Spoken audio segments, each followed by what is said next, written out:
Hey everyone! Have you ever wondered what life was like for nuns in the medieval era? These women played a vital role in their communities, dedicating their lives to faith, learning, and service. Monasteries dotted the medieval landscape, and interestingly, more than half of them were specifically for women. Life in a nunnery wasn't all that different from a male monastery. Nuns took vows of chastity, gave up material possessions, and focused on prayer, religious studies, and helping the most vulnerable in society. Some of these women were also incredibly talented, producing religious writings and music. One of the most famous was Hildegard of Bingen, a 12th-century abbess known for her extraordinary contributions.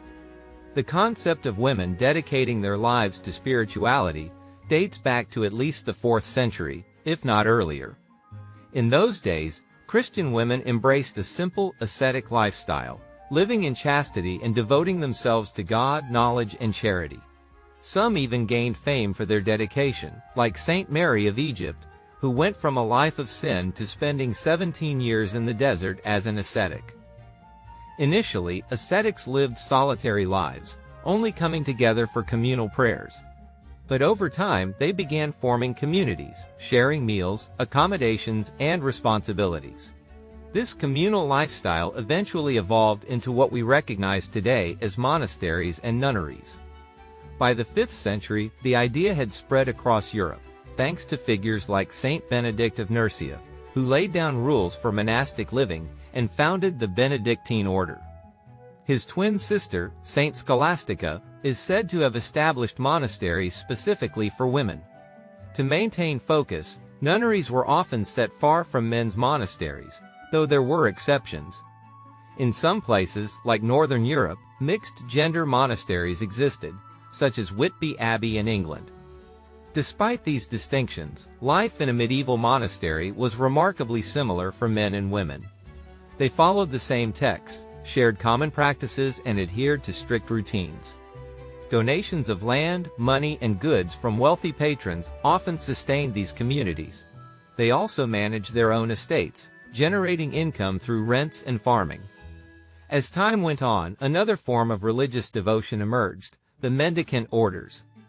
Unlike traditional monasteries, these friars and nuns rejected material possessions entirely, relying solely on charity to survive. One of the most famous figures here was Saint Francis of Assisi, who inspired others to follow his example. Women joined this movement too. Clare of Assisi, a follower of Francis, founded all-female communities known as convents.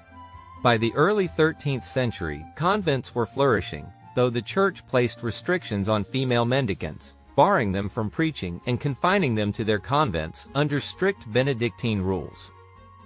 The buildings of a nunnery mirrored those of male monasteries.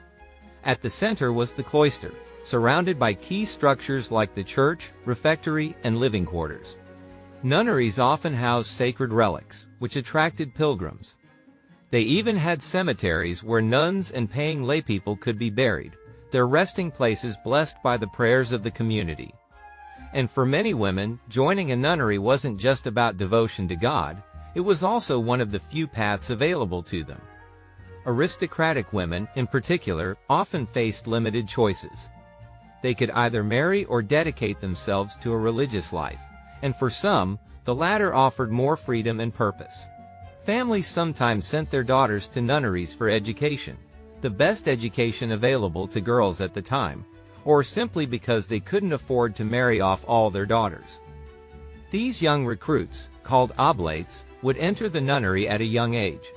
By their mid-teens, they could become novices, training to be nuns. After about a year, if they were ready, they'd take their vows and officially join the sisterhood. But it wasn't just young girls. Older women, widows, and even those looking for a peaceful end to their lives often found solace in nunneries. Some joined to prepare for the afterlife, while others were seeking a simpler, contemplative life. Nunneries weren't just about strict devotion, they were also practical communities. Like male monasteries, nunneries had laywomen who weren't full nuns but helped with essential tasks, and sometimes they even hired male or female workers for daily chores. The hierarchy was clear. At the top was the abbess, often an experienced widow, who ran the entire nunnery with absolute authority. She was supported by senior nuns, known as obedientaries, who took on specific roles to keep things running smoothly. Now let's get into the rules in daily life.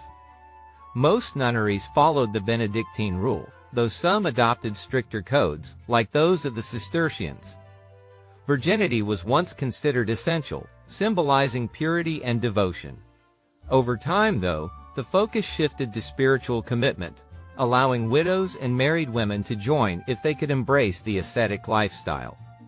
Nuns wore simple attire, a long tunic and a veil covering everything but their face, symbolizing their role as brides of Christ.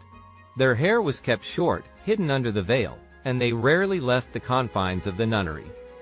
Contact with outsiders, especially men, was tightly restricted, but as you might imagine, scandals occasionally broke the surface, like the infamous affair at Wotton Abbey in 12th century England. A nun's day was meticulously structured. Prayers were central to their routine, and they were expected to offer them not just for their own community, but also for the souls of those who supported the nunnery with donations. Beyond prayers, nuns were scholars and creators, writing devotional texts, illustrating manuscripts, and even composing chants. These works weren't just for their own use. They often circulated among priests, monks, and even laypeople. Hildegard of Bingen, one of the most remarkable figures of the time, stands out as a shining example of the intellectual and artistic achievements of nuns. Nuns also worked with their hands, often creating intricate embroidery for church robes and textiles, a craft taken so seriously that one nun was even canonized for her exceptional needlework. But their contributions didn't end there. Nunneries were hubs of charity and education. They gave food and clothing to the poor, taught children, cared for the sick, and provided hospice services for the dying. Unlike male monasteries, which were often isolated, nunneries were frequently located in or near towns, making them much more connected to their local communities. This visibility made nuns integral to the lives of the people around them. Medieval nunneries weren't just places of prayer. They were vibrant centers of education, art, and charity, led by women who, in many ways, were far more engaged with society than we might imagine. They balanced a life of strict rules with a deep sense of purpose, helping those around them while remaining committed to their spiritual paths.